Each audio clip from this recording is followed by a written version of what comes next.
ஒரு மனிதனுக்கு வாழ்க்கை ஒரே மாரி போவாது. சில நேரத்தில தரித்திரம் வந்து உட்காந்துரும். தரித்திரம் உட்காந்தா அதுக்குண்டான அறிகுறிகள் என்னென்ன அப்படின்னு பார்த்தீங்கன்னா, பேசியிருந்தவங்க திடீர்னு பேசாம போயிடுவாங்க. உறவுல இருந்தவங்க திடீர்னு உறவு இல்லாம போயிடுவாங்க. வியாபாரம் வந்து நல்லா போயிட்டுருக்கும். திடீர்னு டல் ஆயிடும். நோய்வாய்ப்பட்டு படுத்துருவீங்க. சோர்வா இருக்கும். எப்ப பார்த்தாலும் ஒரு தற்கொலை எண்ணம் தூண்டிக்கிட்டே இருக்கும். தூக்கம் வராது. இதுதான் தரித்திரத்திற்கு உண்டான சில அறிகுறிகள். இந்த தரித்திரத்தை எடுப்பதற்கு நாங்க சில 7 பொருட்கள் வீட்ல இருக்கக்கூடிய 7 பொருட்கள் ரெடி பண்ணி வச்சுட்டு கால் பண்ணீங்கன்னா, தரித்திரத்த முதல் நாள் எடுத்து விட்டுருவேன்.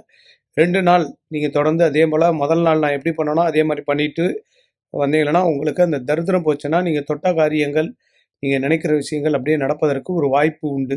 இது ஒரு வகையான முயற்சி தான். தரித்திரத்த போக்கணும் அப்படின்னா, குரு காணிக்கை என்பது உண்டு. ரூ. 501 குரு காணிக்கை போட்டு, உங்களுடைய முகத்த வீடியோ கால்ல காட்டுனீங்கன்னா, தரித்திரத்த எட்டு விட்டுருவேன். நீங்க நினைச்ச காரியங்கள் நடப்பதற்கு ஒரு வாய்ப்பு.